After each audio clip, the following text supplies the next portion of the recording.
USA, Zimbabwe, Congo, and Ivory Coast are on our menu today. Now, starting with USA. As USA and China's relationship under the Trump administration has never been so good, it seems like it might now even get worse. Now, as China and USA continues to exchange blows, the United States, starting from the United States closing the China's consulate in Houston, to which the Chinese government retaliated by closing the United States consulate in China. And now, the current tenant of the White House, Donald Trump, just like he threatened a few days ago, he has signed executive orders to ban TikTok and WeChat. Executive orders came out just last night focusing on TikTok and, as you noted, WeChat, saying that the U.S. will ban these apps within 45 days unless they are taken over by an American company. Of course, we know that Microsoft is currently in talks to buy some of TikTok's operations in countries like the U.S., Canada, Australia, and New Zealand. Yeah. Now, you might be wondering why. In this executive order, Trump cited some of the things we already know that U.S. officials are worried about when it comes to these apps, things like national security concerns, how they collect data. Ironically, they also cited that TikTok is used to spread the disinformation around coronavirus, which is a little bit ironic considering Trump himself has had some of his posts on social media actually removed by platforms like Facebook and Twitter for spreading disinformation around coronavirus. But yeah, that's right. Now, how do TikTok users feel like? TikTok has become a lifeline of joy. People rely on this app for happiness sometimes. I can read hundreds of thousands of comments from my videos alone that would say, like, this video, like, really made my day. I get messages all the time saying, like, you really helped me, like, during hard times. The app, owned by Chinese company ByteDance, changed British 22-year-old Jake Sweet's life after he joined and amassed nearly 7 million followers. Not many Chinese-owned apps have reached such global success. But after ByteDance bought the Musical.ly app, merged it under TikTok, and launched worldwide, it hit 1 billion downloads by the following February. As it rose in the app charts, controversy followed.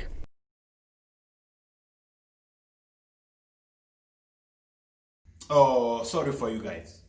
But are those really the only reasons? Hi guys, so I'm going to teach you guys how to get It's been accused of censorship, temporarily suspending the account of a 17-year-old girl last November who went viral for a video she made criticizing the Chinese government and its Uyghur detention centers.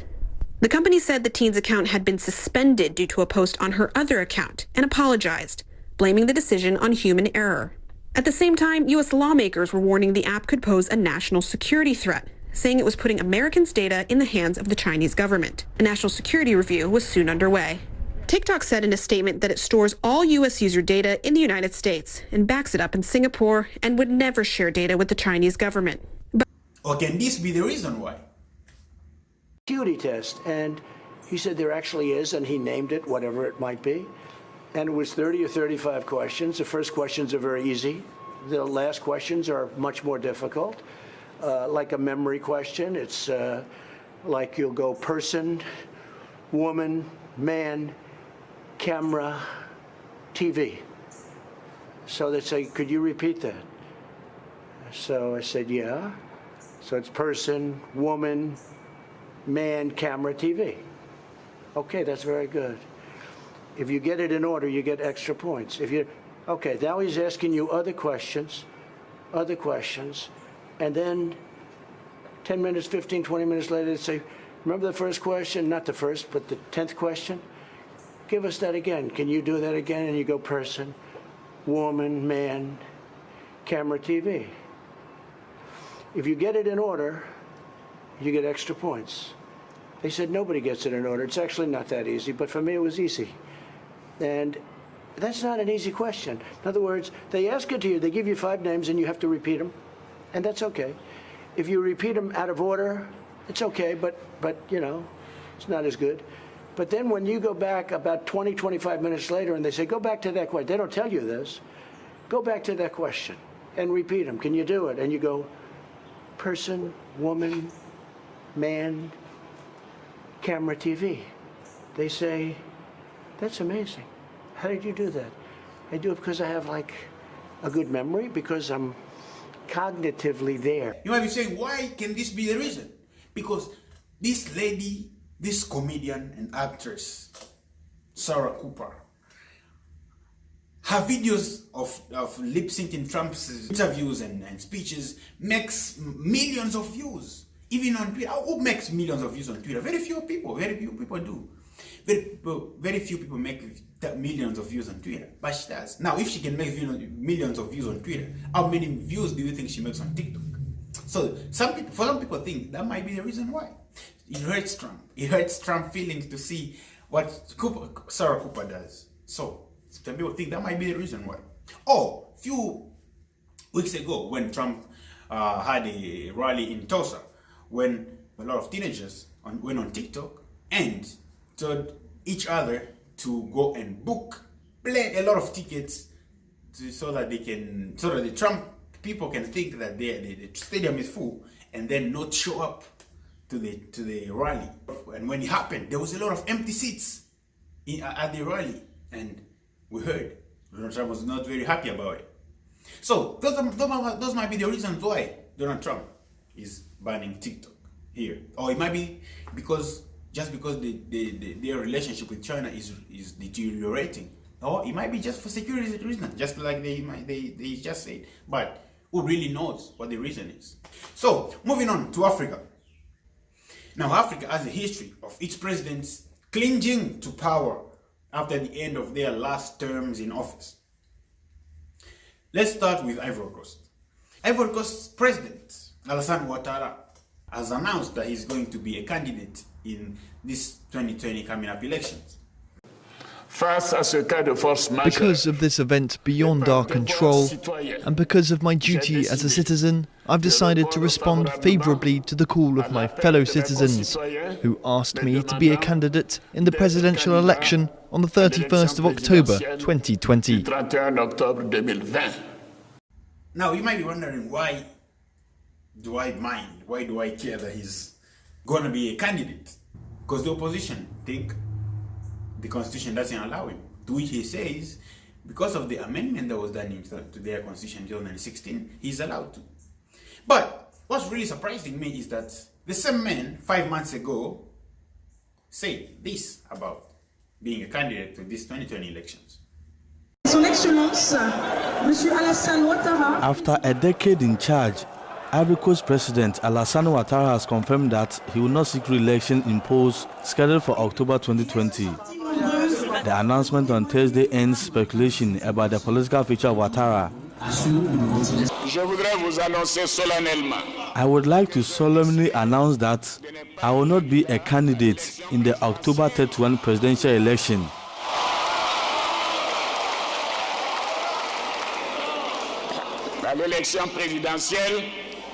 And I will transfer power to the younger generation. Okay, so now he's saying, since his political party, which is the ruling party, has designated him to be their candidate for this 2020 election, he's going to be the candidate. And just a few days ago, his the vice president of Ivory Coast, who had been designated by the ruling party to be the candidate of these 2020 elections, but he died. Then this current president was designated, or was chosen by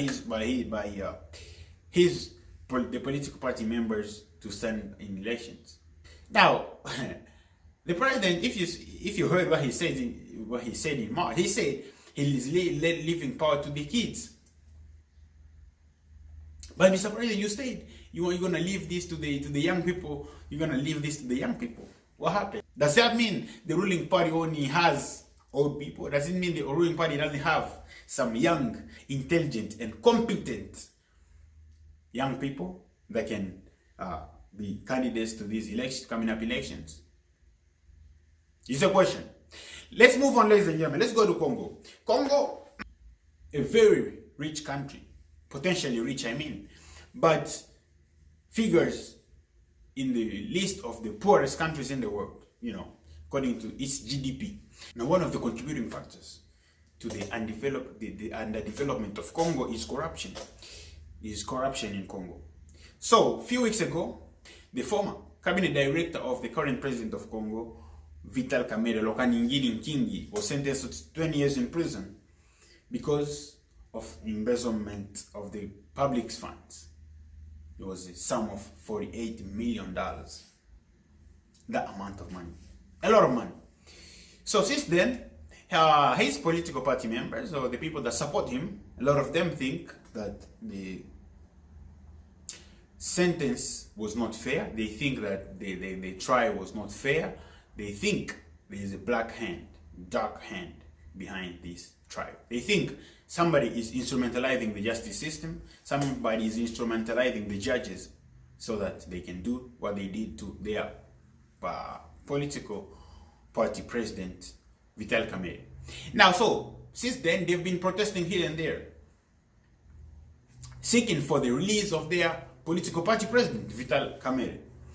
Now, I don't know why.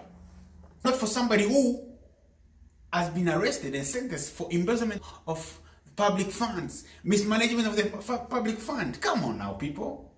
What's wrong with Congolese people? The country is very behind. The country is underdeveloped today because some people have been stealing the public funds, because some people have been stealing the Congolese money. And now today, this new president has come and is restoring the justice system, is want to make the justice system independent. And he is arresting people, and the justice system is arresting people, is sentencing people who are stealing the public funds. And these people are unhappy. They want their president released. Now, if everybody is getting released, where are we going to be? How is the country going to get developed? Those are the big questions to those people. Let's move on to Zimbabwe. As black people in USA are shouting Black Lives Matter, in Zimbabwe today, Zimbabweans are shouting Zimbabweans Lives Matter. Surprising. Zimbabweans were tired of their former president, Robert Mugabe, because Robert Mugabe served for so many years and the man did not want to step down. So people were tired of his leadership. People wanted somebody new, just like in the Congo, like when people were tired of Mobutu, Mobutu's leadership, they wanted somebody else. They wanted somebody else to save them from this. They wanted somebody else to come so that they can be done with Mobutu. So was the people of Zimbabwe. The people of Zimbabwe wanted somebody else to come. The people of Zimbabwe needed some new leadership because they were tired of Zimbabwe's former president. He's the late Robert Mugabe. May he so rest in peace.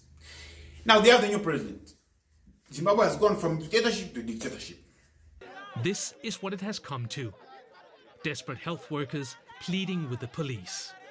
In early July, these nurses took to the streets. They are overworked, haven't been paid, and don't have protective equipment against COVID-19. They were all arrested. Their plight is indicative of the dire situation Zimbabwe finds itself in. It's a society marked by corruption, mismanagement and hyperinflation. Now the pandemic has brought a new layer of suffering on the people. On the 31st of July, activists wanted to demonstrate against the worsening situation. But some protesters were arrested even before they took to the street. Riot police are coming at us and they're armed. Riot police are advancing towards us. One of them, politician Fatima Here of the opposition MDC Alliance, filmed as riot police moved in, streamed her arrest live on social media. Another person targeted was the award-winning writer Tsetse Dakaremba.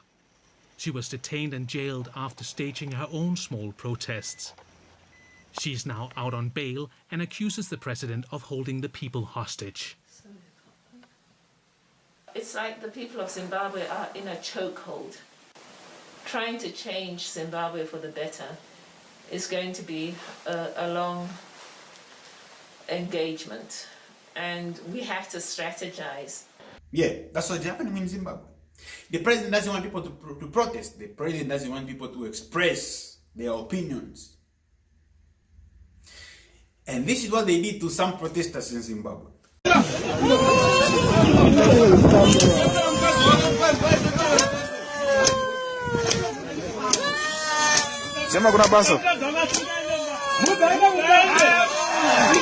Muudzaide kuba mukadzi wako anomuuraya.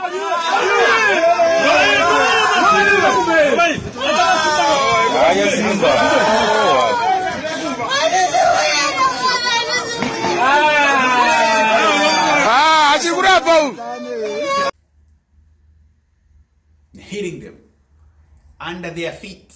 Now, why under their feet though? They know that if they hit you under your feet, you won't wake up tomorrow to go and protest.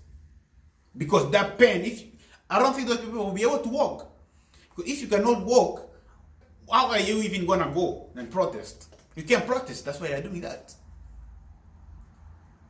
That's the problem with some African countries like Zimbabwe today.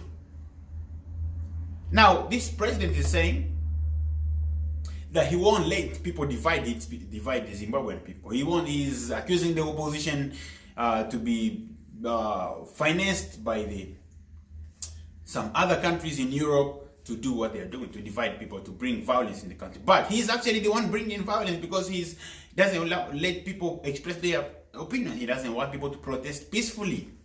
Now, it's like some of the African leaders don't know what democracy is. So the Zimbabwean president has basically declared war on its own people, on the Zimbabwean people. Instead of fighting COVID-19, instead of fighting corruption, instead of fighting all these things that's dragging the Zimbabwean development, the Zimbabwe's well-being to the ground, all these things that's dragging Zimbabwe to the ground, instead of fighting all these impunities like corruption, instead of fighting COVID-19, instead of fighting hunger that's killing Zimbabweans today, he decides to fight Zimbabwean people because they are protesting. One of the journalists in Zimbabwe has been arrested since some few days now, and they don't want to release him. They denied him bail. Africa. We are in a debilitating, lobotomizing, and ignominious political muahaha. Really? Political yo-ho. Political holy-poly. Tell Mr. President, we are tired of the mendacilloquist, prostitute, and Zabanism. Zabanism? Yes. In Africa, leaders fight their own people. I don't know what happened to these people when they come in power. I don't know if they lose the sense of humanity. I don't know how they think. Why would you punish people who are peacefully protesting? It's unbelievable. Ladies and gents, may God be with us. May God protect us. And remember, we're still together.